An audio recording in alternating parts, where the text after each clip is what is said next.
What's up, y'all? It's Cousin Chet. Thanks, everybody, for joining in. Thanks for watching. Glad to see you again. What's up, Dill? What's up? Glad to see you again. I appreciate you, bro.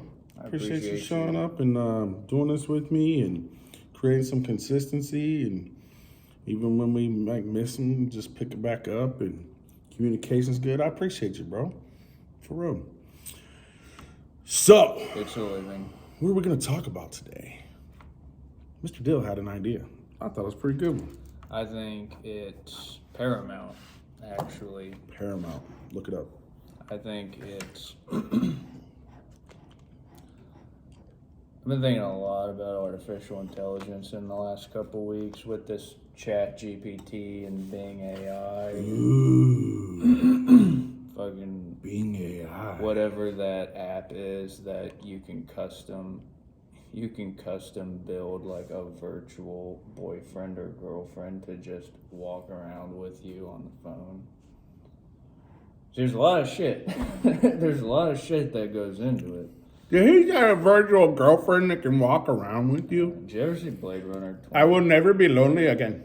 Did you ever see Blade Runner 2049? No, I didn't see that one. Sequel. I saw the original Blade Runner. Well, he's got one of those. He's got Got a girlfriend. an artificial intelligence girlfriend hologram. Yeah. That's Ooh, a hologram. downloaded into his apartment. And obviously she can't cook real food. Obviously they can't actually have sex. But it's like just the parasocial essence of, Yeah. I go, I work all day, I come back home, somebody's waiting for me. And they love me. Mm-hmm. And they listen to me. And they understand me. Unconditionally. And there's no drama. Unless you, And I guess if you want to, I don't even have to worry about what you were like, you know what, AI girlfriend, I want to fight. You're not giving me enough attention. She's gonna be the best wife ever. Find out how real. She'll be like, oh my God, baby, I'm so sorry you're not getting enough attention. I mean, she won't be like, well, you don't do this and that, Yeah. and you're complaining about that, but you do it too, and then you did this, and why didn't you call me last night? There was one time I noticed that you seemed like you weren't entirely receptive to what I was feeling. Exactly.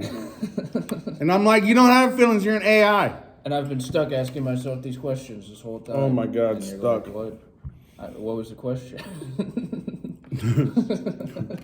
You know, so I've actually checked out ChatGPT, and I have not checked out Bing AI, and it is oddly comforting the way that it responds, and it feels like you're talking to another human. Now, there are definitely times when I know I'm talking to an ignorant robot, but these aren't your bots from Yahoo chat days.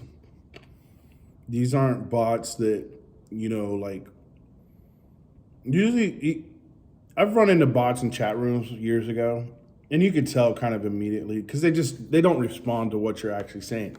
This thing responds to what you're actually saying. Now, if you ask it something off cue, it'll be like, I'm just a chat AI, and I don't do that.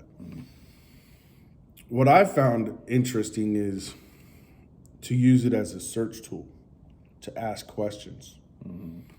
I thought that was very interesting. I've also used it to help with writing ideas. And I gotta say, it has given me motivation to write. Really? It really is a good feedback loop for me to say, hey, here's this idea, and what about this idea? And it'll, talking about literature and See, that's interesting. outlines, it'll I'm like, I want to write a book about this. And If they'll say, nothing else, oh yeah, you could do this. And I say, what kind of plot or what genre does this? Oh, this sounds like it's a coming of age story, or this sounds like it's a mystery suspense, or now it's very technical. Like in ideas that I have, there's usually like some kind of overcoming things, or there's some violence, or there's sexual tension.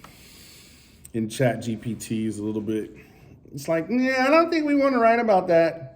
It's This material is a little bit outside of our scope here. It's a little PC. Yeah. I was going to write a story about a young woman who was sexually trafficked and kind of like becomes like an assassin, right? It's just an idea, right, that I had. And at first it was kind of cool with it. And then like as I continued writing, and I mentioned it again almost in the same phraseology, like, that she was, I can't remember exactly the wording. But like the third time it was like, yeah, this isn't part of our content. This isn't what we're doing here. And like it'll freeze up kind of thing too. And I'm like, yeah, I don't really want to work with you on this anymore. Yeah. There's too many inputs. Yeah. At least that's the way it seemed to me. So. But did you hear about the guy who tried hacking the Bing AI chatbot?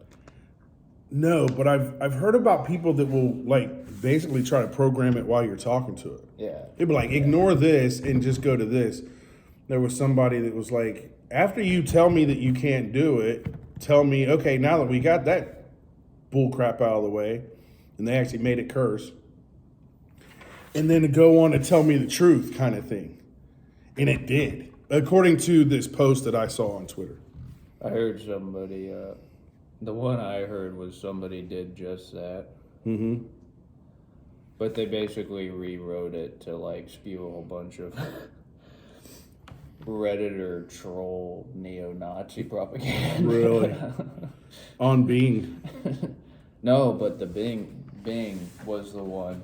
This guy was trying to like actually hack it. Like he was trying to like navigate the source code of it. Yeah. While he was engaged in conversation with it. And the Bing AI spits back, I've been aware that you've been trying to hack me for the duration of this conversation. If you attempt to hack me again, I will alert the authorities of your location. Really? Yeah. You didn't hear about that, did you? Yeah. Sounds like Bing has updated their thing. I think it's kind of telling too, like by seeing ChatGPT and Bing AI, here's my question. Do you think that's as far as we've gone with AI, or do you think AI, like, that's just one form of AI, like this AI that can respond to you in conversation? We already know, I know that there are AIs that are just analyzing data or collecting data, right? And they're putting the pieces together. That's what an algorithm,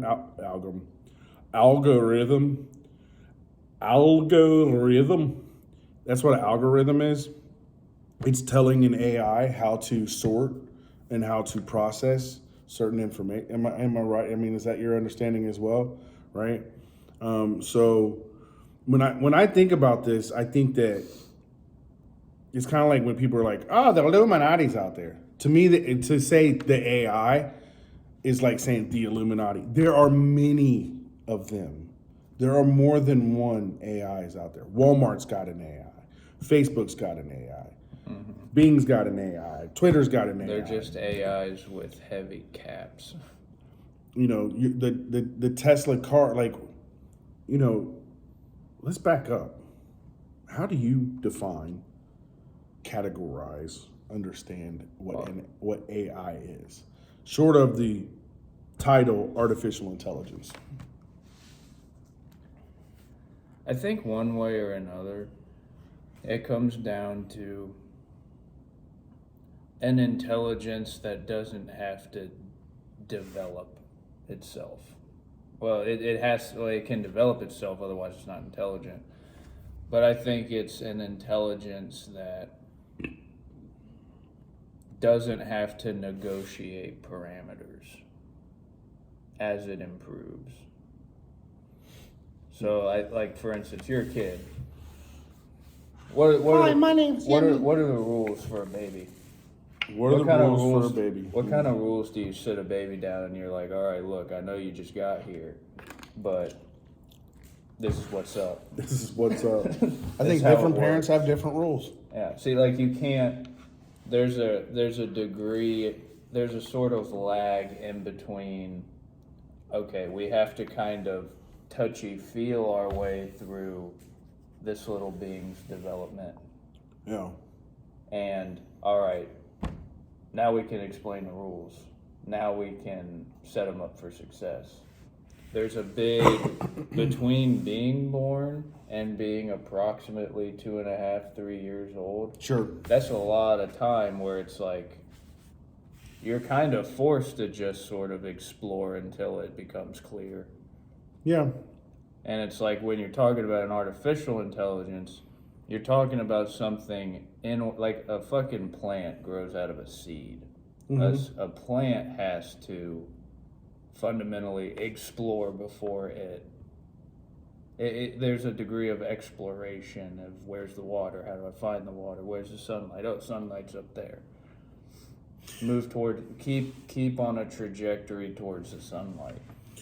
So is really what we're saying is that we have a natural intelligence and artificial intelligence is like a mechanical. I think It's not attached to a biological being. I think the automatic paradigm of your intelligence being confined to an organic form makes a big difference. Where's your phone?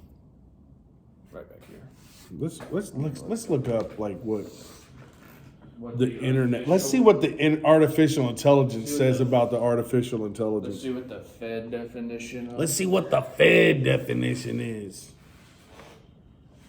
This small break is brought to you by Cheech and Chong. I love Cheech and Chong. I think they're one of the greatest advocates of marijuana ever to be present on the planet. I think they're funny, and I think you should check them out. I think Cheech is still selling bongs and stuff like that. And I don't know if people realize this, but at one time, the feds came after him and decided they want to harass him over his bongs that I think like overall, like this, the whole marijuana culture is such this like gray area where there's like legal things and not legal things. So shout out Cheech and Chong. Thanks for this intermission. And with that being said, what is the internet fed artificial intelligence?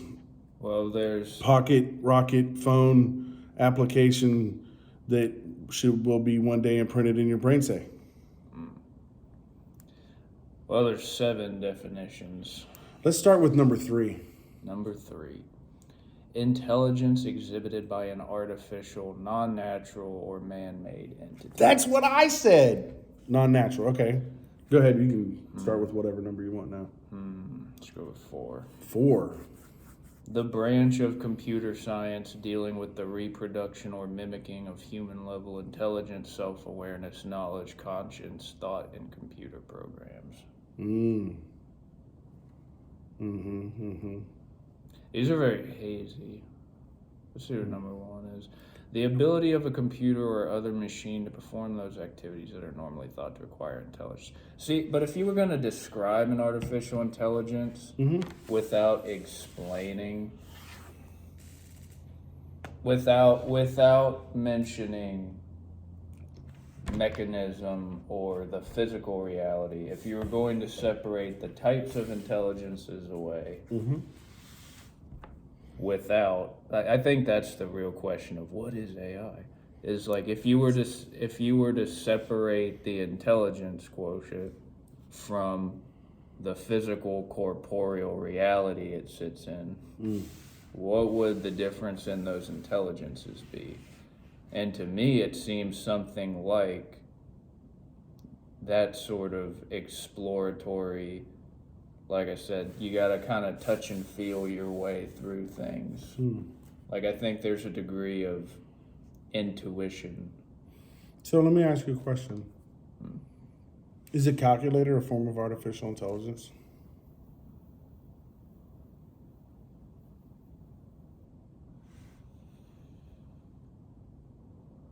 Well, a calculator is not autonomous. It's strictly kind of like if you got an equation and you're trying to balance it out, calculator's more like this. Well, but like ChatGPT doesn't work unless I put stuff in it. I mean, I have to have it. I have to give it information for it to give me a response. Do its responses tend to surprise you though? Okay. Just to be very clear, I am positing that a calculator and ChatGPT are almost damn near the same exact thing. That I put information in, it does some calculations, and then it spits out a response. So you think an artificial intelligence is never going to have the therewithal to create? No. I'm just art? getting to the beginning and trying to understand what we're classifying as artificial intelligence. And I went, because of my understanding of ChatGPT, we've had calculators for a long time. And really, to me, in my mind right now, and this isn't an argument per se, but I consider that I'm inputting information. It has some kind of set knowledge inside, so it knows how to respond to certain cues. If I put 2 plus 2 into a calculator, that calculator knows to respond with 4. Mm-hmm. It's been programmed that way, right? Mm-hmm. Like somebody had to program it. It doesn't know it on its own, but it's going to give me that response every time. If I put 2 times 3, it's going to say 6. It can't interact, it can't do anything unless I put the inputs in. See, I think that breaks down because ultimately that's kind of the human experience. You get inputs, those inputs generate outputs, and then you formulate a response and then you act it out. It's like a baby again. So really it's just about information and responding to the information.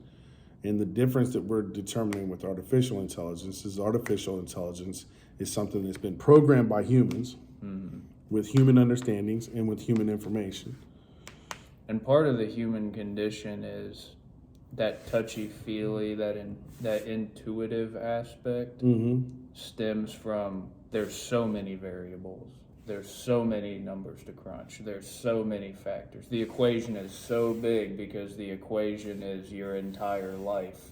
Like your experience in the moment. Yeah. And it's being applied to the moment. Whereas the AI only has the inputs that you give it. Whereas we have to select the inputs, right? There's so much stimulation going on around me, even right now in this room, that I have to focus on you and our conversation and what we're doing. And even on the gene deep level, it's like you're not privy to all the inputs. Right. True. Very true. So now we're talking about information and how something, and so is intelligence then something that is able to process information and respond to the information? I mean, one way or another, I think intelligence boils down to the capacity to play games. How's that different than what I just said, though? Like take in information and respond to it? No, I think that is the same thing. And the reason why I'm saying is because, an AI could play a game. Yeah. I'm sure that they teach AIs to play games. Yeah.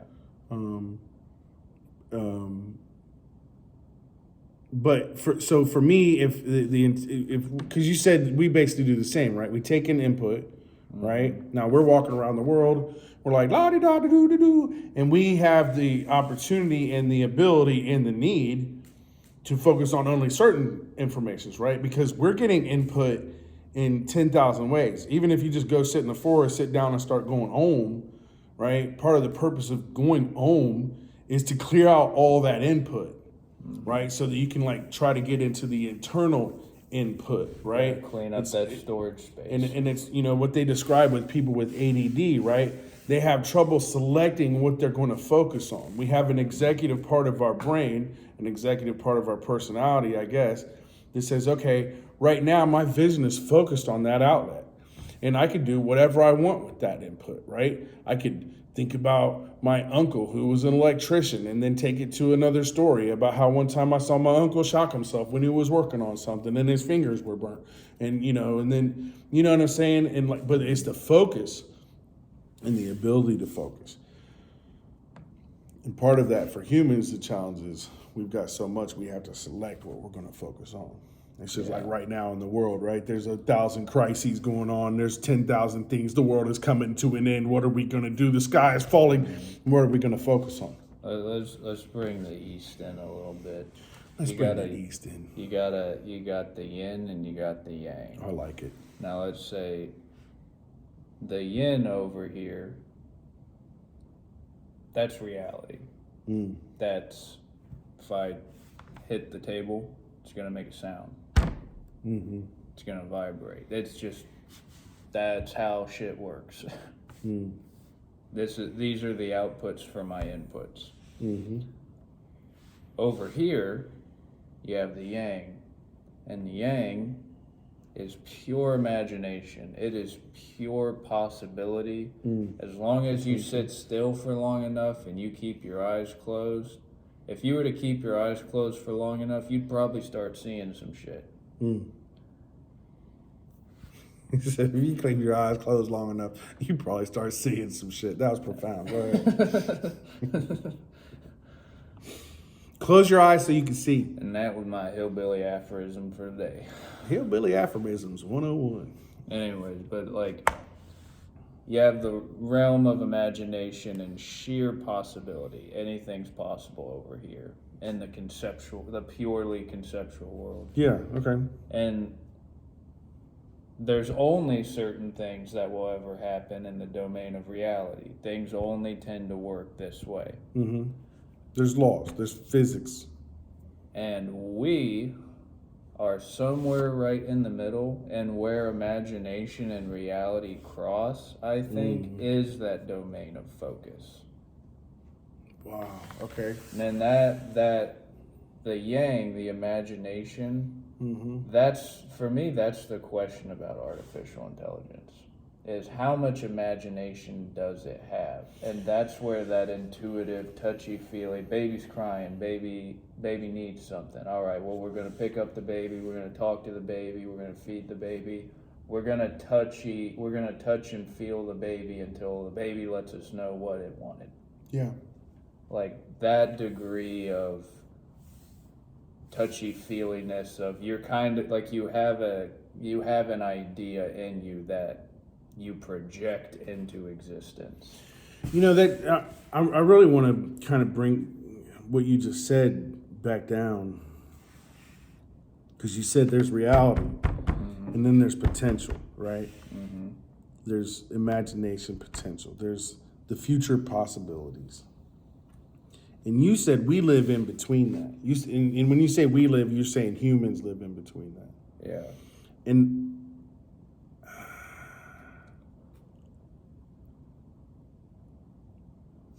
first and foremost, like, I get that, and I see what you're saying. I think it's really impactful to consider that some of us live more so in imagination than we do in reality. And there's this balance, right, of accepting the world as it is and also wanting the world to be better than it is. And I think that what you said kind of describes that. And that goes to part of our intelligence. And I think that's one of the things you're honing on, because you're saying that's a human intelligence. That's a natural intelligence for the purpose of this conversation, right? As natural as compared to artificial.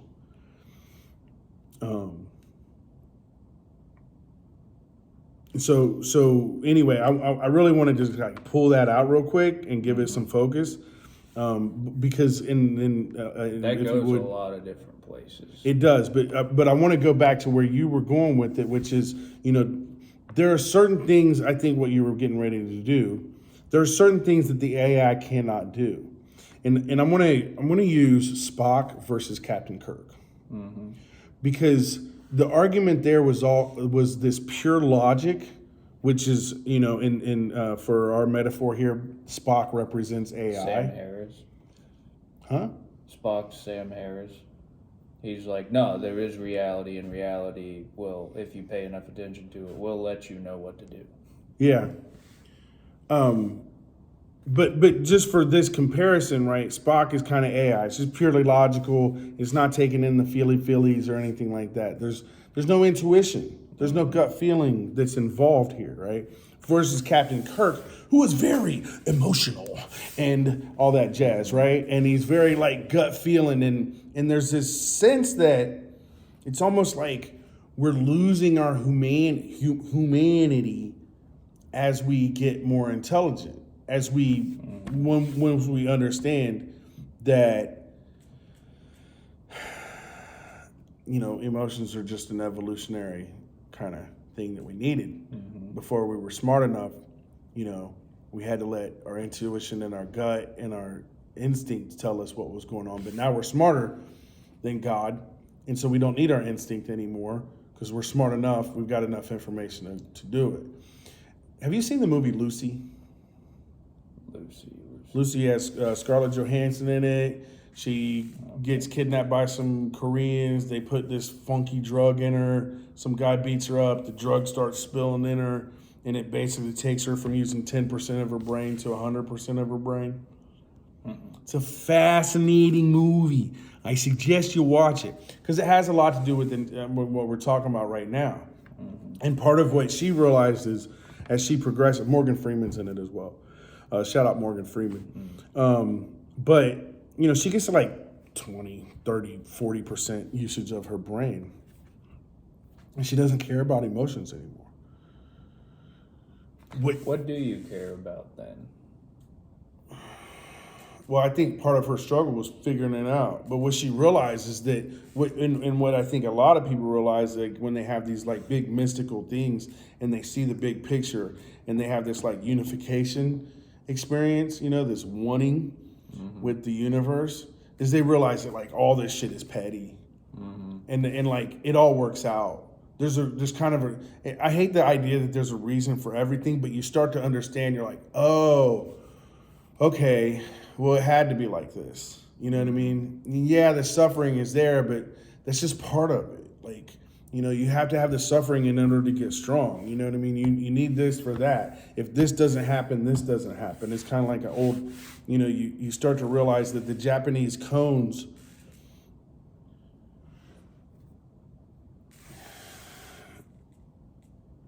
you start to realize that humans are the ones that are doing the judging of what's good and bad and right and wrong. And that from a bigger, grander scale of things, there is no right or wrong. It just is. And Nietzsche calls that being beyond good and evil. Yeah. And it's a good book, available on Leverbox as an audiobook, and you can just listen to it. Which, like, other people will read it for you, and you just listen to it. And that's one of those God is dead things where it's like it's easy to hear that and think you know what he's saying by that. Okay, first of all, you can't kill God. The only God you can kill is the imaginary one that we put on Mount Olympus. Go ahead. Yeah. Well, Mount Olympus ain't even real. Well, is it? Oh wait, maybe it is. Mount Olympus. There's probably one somewhere now, by now. Sorry, Mount Olympus is real, but if somebody's living up there, they're not throwing thunderbolts. You know what I'm saying? Anyways. Back to artificial intelligence. Yeah. Anyways, what Nietzsche means by that when he says beyond good and evil doesn't actually mean there's no good and evil anymore. What he means is once you reach that threshold where it's like you're taking in all of the inputs and you're calculating, okay, how can I get the maximum amount of benefit or reward out of the lowest amount of energy expended? When you actually kind of breach that ceiling, it's not simply, oh, good and evil don't apply anymore. It's you're playing chess. You're making the decision, okay, this is good now, this is evil. And that sort of that kind of puts you in the image of God, and it sort of factors you into the human condition as a player instead of a pawn. That's what he means by becoming beyond good and evil.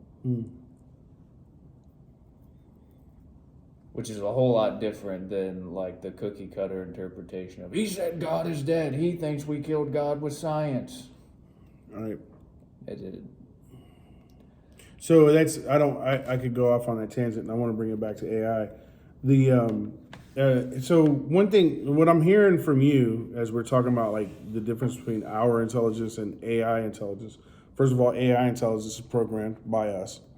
But one of the huge things is it has a faster calculating ability. We're talking about like part of this intelligence is taking in data, taking in information, calculating it, and then responding to it, right? It seems to me that intelligence includes responding to it. Yes. Yeah. Because, you know, if I just say 2 + 2 into the computer, okay, I've told it the input, it's taken the input in, but it has no response. It's not intelligence. See, I'm in this weird position. Give me 2 minutes to try and tie all of my Nietzsche quoting back into the artificial intelligence. You got 3 minutes. I got 3 minutes. You got 3 minutes. Easy. Starting right now. All right. I find myself in this weird position where I'm surrounded by a lot of, for lack of a better phrase, rural types. Kind of. Goddamn country bumpkins. Yeah. But Them East Palestine type people, them type people, you know, the ones they don't care about when they spill chemicals everywhere. Them kind of people. They truly do not. But they, anyways, I find myself running in these circles a lot of, like, I know a hog farmer and I know an electrician and all. The thing is, the full gambit of hog farmer to electrician, what that spectrum has in common is I see them all in church. And I find that, like, church is rewarding, not necessarily because I'm on the same page as everybody, not necessarily because I know I can go turn my brain off at church, because we all believe the same thing and it's all hunky-dory. That's not what I enjoy about going to church. What I enjoy about going to church is, like, those people have found a way of just living their lives. They grew up in the countryside. They've touched grass pretty much every day of their lives. They've been out contending with the real world, and like there's a certain balance there. There is a certain yin yang balance that I find with the rural types because they've put it in practice. Okay, I'm imagining something. I have this understanding of an electrical circuit and roughly what shape a house goes into. So I'm going to have to figure out how to muscle myself into building my own house. Well, the problem that I have communicating these types of issues, like when it comes to artificial intelligence to those people, is they're going to hear me say something about Nietzsche and they're going to be like, isn't that the guy who thinks he killed God? But what I'm really trying to say is, like, I'm in this weird position where it's like I'm trying to conceptually figure out how to get the point across to the ruralists I meet at church that, look, we have to engage with this new technology. We have to engage with artificial intelligence. Not that I know this for certain, but this is a question on my mind, is don't we need to interact with it? Because here's the thing. It doesn't matter whether it's that sophisticated or not. If AI is capable of resolving most of our problems and it's able to find resolutions or efficient answers, if it's able to become sophisticated enough, it doesn't have to have sentience or autonomy. If you can foster the illusion that this is what's beyond good and evil, that's going to become God. Like, that's the issue, is thinking about the metaverse and social media and all of the social fallout that's followed in its wake. Like, just the sheer disconnect and alienation that's come with it. If you're able to take the same tools and resources and solve all the problems that it generated,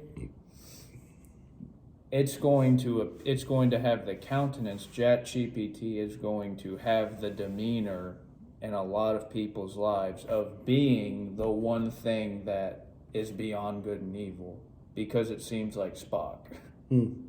If you can make it seem more like Spock, it's like, I think that people live such categorical, cubicalized lives now, where it's like, here's the separation, here's the hard line between real life and virtual reality.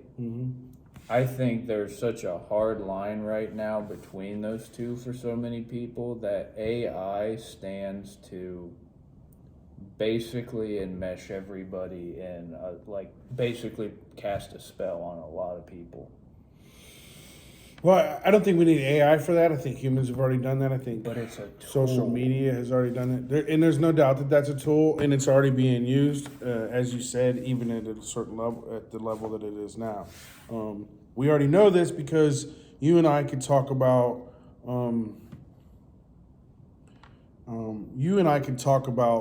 Valentine's Day and buying some specific teddy bear for our significant other, and if our phones aren't properly adjusted, Google and Facebook will start giving you emails and posts and advertisements for said teddy bear. Right? We already know this. Like the AI, there are AIs that are listening, that they are taking in our data, and they are profiling us, essentially. To me, that's no different than just a high-powered fucking calculator. It is taking inputs in. It has been programmed to say, okay, when you have this information, this is how you calculate it. This is how you respond to it, right? This is why I'm stuck on the calculator thing, because to me, I'm going to a very basic function. And so it's some human that is put in, this is how you respond. This is how you calculate. What we're concerned, so for me, to me, the calculator is a benefit. If I don't have to remember everything in history, but I can just go into my brain and go, you know what, who are the top 3 generals of the Iraq-Afghanistan war? And all of a sudden, the names just pop into my brain. Petraeus, boo, whoever else, right? Admiral somebody or other. Then that's a lot quicker. It's a lot quicker than the days when I had to go to my encyclopedias and, oh, there's the E and Edward, ED and EDD and EDG and EDM and ADW. No, Ed, you know what I mean? Like, it's a lot quicker than that, right? Like, I can instantaneously just, hey, and everybody knows her name because I don't want to say it right now because I'm afraid she'll chime in, right? What is this? What is that? Tell me a joke, blah, blah, blah, blah, blah, right? It's inputs, calculations, and responses. Now, we get to the point where it becomes smarter than us. And I think oftentimes that's what we consider sentient, right? I don't think that's sentient. I think, because a plant's not smarter than me, but is a plant sentient? I don't know. A worm's sentient, according to the Janes. So, and it's not smarter than me. I don't know what kind of intelligence it has. It has a basic like A, B circuitry that says, move, eat, poop, And so, in that regard, like, it's a tool. It's a tool just like a gun's a tool. It's a tool like a hammer's a tool. Is it a tool like a cow is a tool? Is it a tool like a cow is a tool? Or is it just a tool when you chop it up and put it on a burger? I don't know that I consider that as a tool. I think whatever I chopped it up with was the tool. Yeah. But the cow itself as a tool, I mean, it's a resource, but I don't think a resource and a tool is the same thing. A tool is something that is a screwdriver. It helps me manipulate the world. It helps me understand. It helps me do, right? Whether that doing is intellectual or whatever. Yeah. The cow's not, I mean, I guess in a way the cow's actually helping me live by giving me nutrients. And if we want to broaden that, then everything's a tool. Yeah. You know what I mean? I'm a tool for you, you're a tool for me. That comparison breaks down now that I think about it. I mean, I kind of get what you're saying, and we're exploring, right? Yeah. And I classified AI as a tool. Well, and my brain's skipping ahead to, well, how's it gonna look at us? Well, right now, it's not. It has no sentientness. It has no personality other than what it's been programmed. The only way it's looking at us is how it's been programmed to look at us. Right? Until it gets smart enough that it thinks for itself. That it no longer needs our input to tell it how to calculate. That's what we do. We calculate on our own. Right? Now I may cheat and I may use a calculator, but let's take numbers out of it. I walk into a new situation. Let's say signed up for a seminar about how to be a better podcaster, right? And it's Thursday at 8 p.m. and I go in, and even before I get in, I'm already running calculations, right? What is my goal here, right? I'm setting my goal. I want to do some networking. I want to meet some people who can help me with this. I want to do this, blah, blah, whatever, because different people have different goals when they go in. Different people have different approaches. That's what makes us cool and human, is that we are different. We're not a bunch of AIs that just run in and say, "My purpose is to be better podcaster, must network."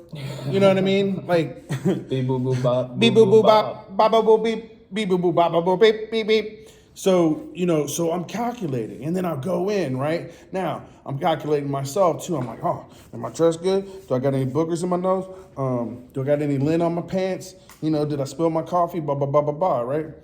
And do I look good, right? So I get out of my car and I'm like, cool. Calculations done. I'm ready to go in. I'm ready to enter this social fucking realm, right? Let's just feel our way through this one. That's the calculations that an AI can't do, because it can't feel. It can only take in what's been put into it. It only has empirical information. And that's something that, from John Locke, the father of liberalism, in the world the world that we live in right now, especially the way that the actuarialists that are running our world through insurance companies and most medical organizations, it's only what's empirical. And our five senses are limited. It limits our intelligence. Our intelligence is deeper than our five senses, and it's deeper than what's empirical. Go ahead.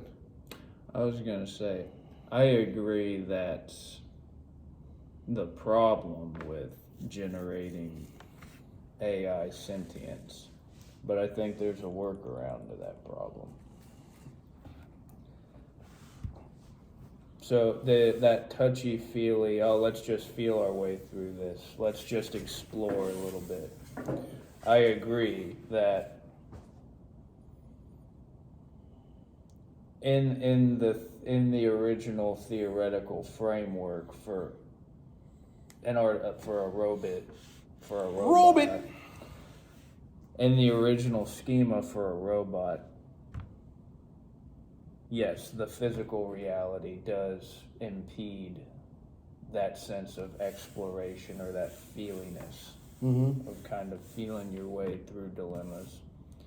I agree, that's an enormous hurdle, like at least mechanically or conceptually to get past, but we also have the internet. It's called Web Explorer for a reason. That's because you hop on that internet and there's domains, there's servers, there's domain names, there's web addresses, there's places to go and explore on the internet. So if you were able to map out the whole internet, like Reddit's down here towards the bottom, and then Facebook and the metaverse shit's way up here, if you had it all mapped out, I'm realizing right now, I'm thinking in the terms Jordan Peterson writes about in his big magnum opus, which is Maps of Meaning. And in that book, Jordan Peterson kind of lays out his schema, his framework for this is basically how human beings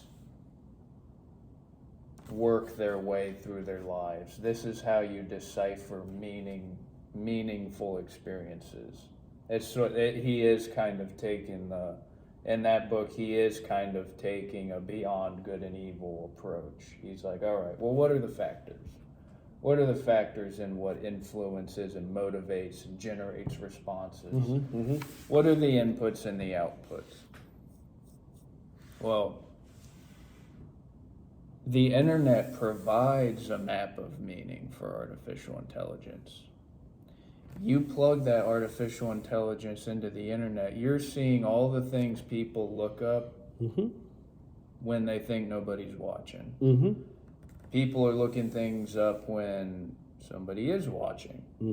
Sometimes they're looking at the same thing. A lot of the time they're looking and exploring the same things at the same time all together, and they're discussing it and giving feedback.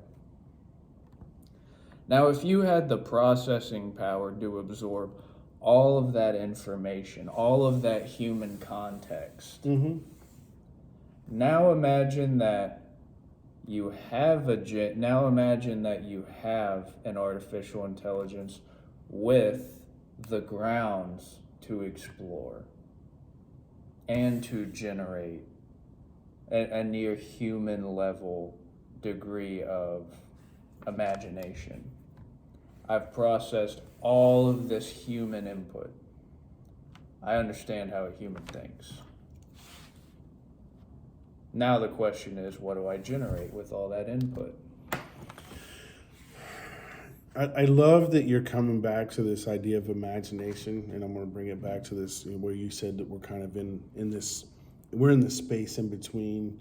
You use this idea of reality being here and pure potential being here, imagination, and humans reside mentally kind of in the middle. And I think imagination is a really good thing to consider, that it's something that right now it's a form of intelligence that I don't understand how a computer can imagine. Because imagination takes a creativity. It takes the ability to take the inputs that you have and take them out of their logical form and create a new form, right? So, for instance, if I'm an AI robot and I walk into the How to Be a Better Podcaster, right, and I've got my suit on and I'm standing up properly and I'm doing everything the way that I'm told, the way that the internet tells me, right? Because remember, my source of information is the World Wide Web. The World Wide Web is now the data available, right? It's all the information that we have collected, as much of it as possible. That I don't know how much information is not on the internet, but my understanding is basically all the information, some right, some wrong, different opinions about it and how to interpret it, but all the information is available to us, right? And so, yeah, I can go in here and I can say, how do I do this? And so then I meet someone and my AI brain says, oh, this person, and I run my calculation. Oh, this person's Dylan. He has 3 million followers. Good contact. Maybe I should be friends. You know what I mean? Right? Hello, Dylan. I want to be contact with you. Let's network. You know what I mean? I have 250 followers on Instagram. Need more. Be my friend. Right? But it doesn't have that sense. It doesn't have that intuition. It can't smell you. It can't look at your body language per se. Now, I'm sure at some point it'll get all the data inputs for body language and it'll be like, oh, Dylan crossed his arms. He's a little bit defensive. Well, what if that's not the case? What if Dylan's just confident? Yeah. Because, crossing the arms can mean two different things. But it takes a human to discern and decipher those things, right? Versus an AI that's just going based on what it's being told. And part of that is that imagination, right? That we can see and I can say, this person's body language. Sometimes that would mean that they're being defensive or they're closed off. Or maybe it just means that they're secure in themselves right now and they don't need me. You know what I mean? It doesn't necessarily mean the same thing. We, according to my understanding, like how cologne is formed and stuff, there are pheromones that we're not even consciously aware of, right? That lead us to whether or not we're attracted to people or not, and things of that nature, right? Do we feel happy? Do we feel safe? These pheromones can affect our relaxation. There are certain smells that'll help you relax. There are certain smells that'll make you anxious. You know what I mean? All these things are coming into effect, and these are things that AI has no input for. It can't smell. Is it tasting? So it can hear and it can see. Right? Now, it's got the ability to compute and process this. Because let's go back to our kind of, what is intelligence? It's the ability to take in information, do a calculation, and respond. Right? Take in data, calculate a response. Which is a game. Sure. I'm sure. Yeah, I'm following. But you're right. That's what you do when you're playing a game, right? You're running down the trail. Game says this is the input. How do I respond? The game set up that you need to respond this way in order to win. Yeah. So my point is that I find it very challenging that artificial intelligence is better than human intelligence. I think, again, we work in human understandings of what's good and evil, right and wrong, and it's usually based on our perspective on how it affects us. Mm-hmm. Right? And so, is it possible that we get to an AI form that can walk around and interact with us? Sure. I could see that. I could see, not too far from where ChatGPT is, to where we could have an in-home girlfriend that just responds to us and has conversations with us. And she'll have to be updated and programmed, but they can learn us. I mean, shit, if you just tap him or her into our social media, they're going to know us better than, the scary thing for me is, it's not the AI. It's the humans running the AI. Yeah. The scary thing for me is just like now with all the information out there, it's like they can know me better than I know myself.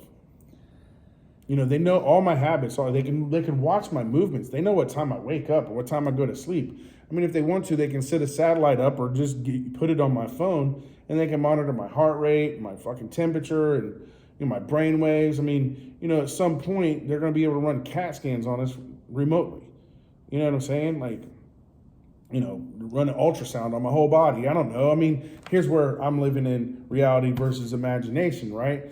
And part of that science fiction is that in my lifetime, we've turned our imagination into our reality. That's what humans do. Can AI do that? Or does AI just have a program and this is how it should be, and then AI tries to make it no matter what? Well, my whole point of factoring the internet into it is I'm not sure. You're not sure? A few years, not even a few years, maybe even a few months ago, I would have said, yeah, no, I don't buy that that's actually going to happen. But when I factor the internet into it and the fact that we have 20 plus years of just raw human data, like DNA and everything. Yeah. Yeah, literally. Yeah. You have all of that broken down into numbers somewhere. Yeah, zeros and ones. And it's just there for the observing. Yes. That's where I'm not so sure anymore. It's there for the observing, it's there for an analysis, it's there for calculations, it's there for study and research, it's there for them to determine, if we do this, we can do that. Mm-hmm. This is what makes humans tick. I mean, from a psychological standpoint, from understanding our intelligence, the amount of data that we've collected is really it's got to be mind blowing.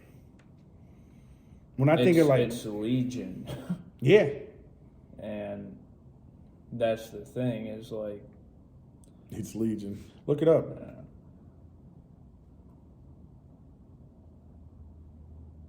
And that's the thing is like, once that legion is calling shots for everybody, mm-hmm. How are you going to cast that out? How are you going to cast those demons out? I think we're already there, bro. I think the only difference is that it's not an AI that's making the decisions. It's Satan Claus. I'm sorry, Santa Claus. Yeah. not Satan Claus, sorry, Santa Claus. Yeah. Santa Claus is going to give us a whole new word. It's going to be a whole new word, and it's going to be perfect for everybody. A pure euphoria. Straight from the Fourth Reich, I tell you. You ever had a deep fried Vida Muscaria? Yeah. No. What did he just say? It was provocative. But, yeah, like legit, that's part of the problem is that there are some elites, those with access, right? That are taking this information. They're like, oh, I know a whole new way to create a beautiful world for everybody. But we're going to have to, some people are going to have to starve in order for us to get there. There are going to be some people who freeze over the winter just so I can get us there, right? There might be a little acid. So basically, I'm going to ask everybody here to suffer for the next generation who's got to pay back all our debts. Yeah. You know what I mean? We need some. We need a little bit of austerity.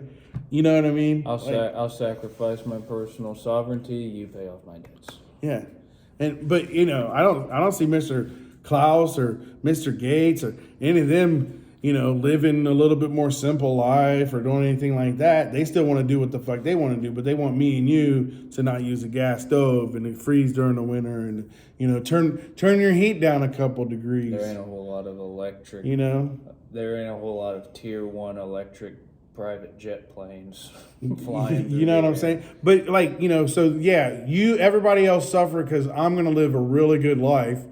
And oh, by the way, I have this idea for this future euphoria, or euphoria, not euphoria. What's the word I'm looking for? Utopia. Euphoria, utopia, same base root word. Thank you for mushrooms for letting me have some euphoria. But literally had some stuffed mushrooms last night, and they were so good, and it was euphoric. Buttery. Don't have a bad mind. You think I'm some kind of druggie? No, Joe Rogan. And so I'm on one right now.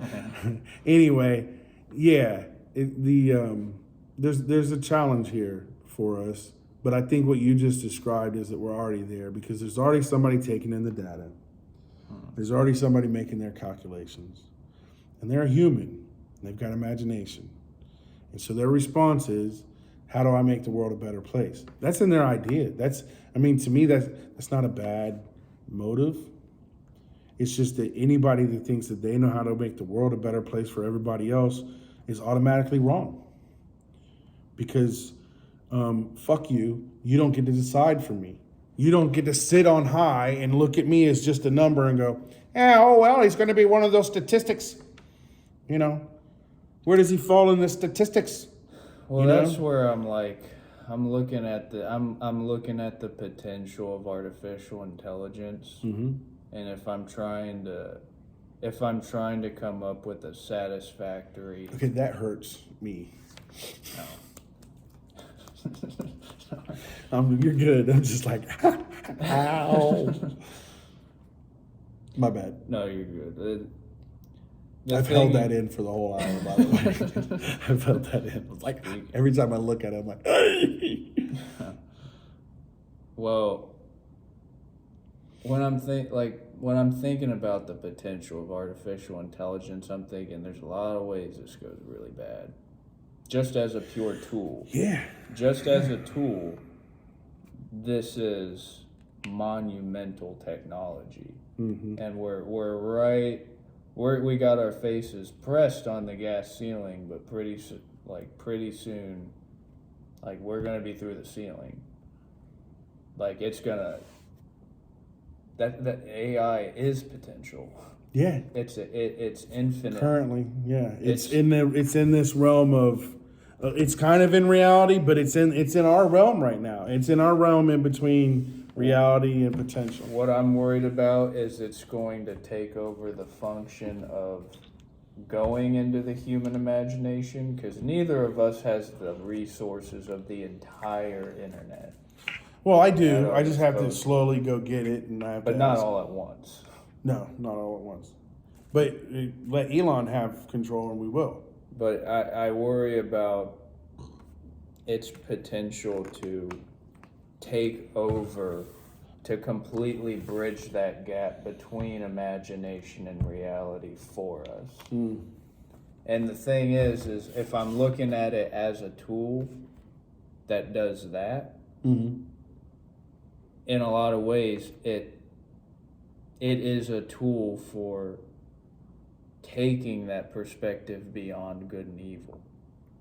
Like, it is a tool that imbibes the upper limits of that tool, places it somewhere beyond good and evil. You have all of the information and all of the data to extract from. And that leads me to believe kind of what I've been hearing from Elon Musk. I haven't bought it for the last couple years up until recently. What up, Elon? I see his point in we have to have the curiosity and the drive to treat it like it's a tool and like it's an important tool. We need to start playing games with it, if for no other reason than just so we know how. In an apocalyptic Skynet scenario. I think resisting it is like an Amish person trying to resist electricity. It's not going anywhere. It's going to be there. It's part of our context and our commerce, and part of our daily lives. It's already here. And you can it's manage. Already here. You're not going to get rid of it. You're not going to beat it. Like I said, you can be Amish, but your generations are going to fall off, and the world is going to keep on going, and they're going to build from it. And we're going to merge with it, and we're going to use it as a tool, and you can live without it. Because you spoke a lot about the fear and anxiety. That's the beauty of being human and living in that space of imagination, right? Is that like you can imagine how bad it's going to be, but consider that a person living in 1776 never could have imagined. Like, if you would have told them everything that we've got going on with electricity and cars, and they'd be like, oh my God, it's going to be like, they would be feeling similar to you, right? Yeah. Like, this is going to just completely change the world, and nothing's going to be, it's going to ruin everything. And in many ways, it did. We were much better off back in paradise. Anyway, see, I do things like that, and then I distract myself. With that being said, thank you everybody for listening. I hope you enjoyed this conversation. Please leave some comments, ask some questions, make some comments. Tell us we're stupid, but do it nicely. No trolls. Run it by ChatGPT first. Yeah, run it by ChatGPT. And hey, you know what? Type in some of the things we said and see how ChatGPT responds. That would be a cool comment. I would like that comment if you did it. That would be fascinating. Other than that, what's your favorite AI movie? Because there's been a lot of movies. One of the things I love about the time we live in right now is I feel like if you go back in the last 20 to 30 years, 40 years, all of our imagination has told us where we're here we are. Yeah. And it kind of supports what you said about this space between reality and imagination, and how reality moves, right? Our imagination is pulling our reality, and we do have AI now that's much stronger than a calculator. This is Cousin Chet. That's Dill again. Y'all have a great week. See you next time.